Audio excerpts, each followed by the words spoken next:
Everyone, তো আজ আমি বানাতে চলেছি একটা দারুণ মজাদার রেসিপি। সেটা তোমাদের সাথে শেয়ার করছি। তো প্রথমে আমি ছানাটাকে ভালোভাবে কাটিয়ে জলটা বের করে নিয়েছি। তার উপর লঙ্কার গুঁড়ো আর নুন দিয়ে ভালোভাবে আমি চকুটে নেব।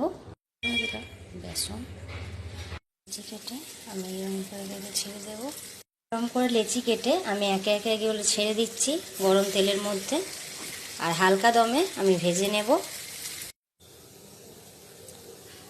আর এইভাবে আমি হালকা দমে ভেজে নিচ্ছি। ব্রাউন কালার চলে এসেছে, আমি একে একে তুলে নেব।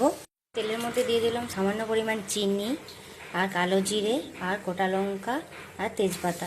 দিলাম আগে থেকে পেস্ট করা টমেটো, কাঁচা লঙ্কা আর ধনেপাতা পেস্ট। দিলাম নুন, লঙ্কা, জিরে, সাথে ভালোভাবে মাখো করে নেব।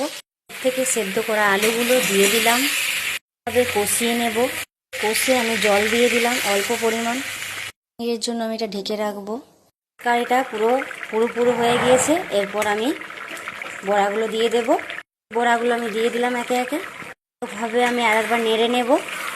দিলাম, হয়ে গেছে। আমি গ্যাস বন্ধ করে দিচ্ছি।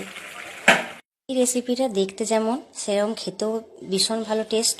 তো আপনার যদি ভালো লেগে থাকে তাহলে লাইক, কমেন্ট, শেয়ার করতে ভুলবেন না। তো এখনকার মতো টাটা।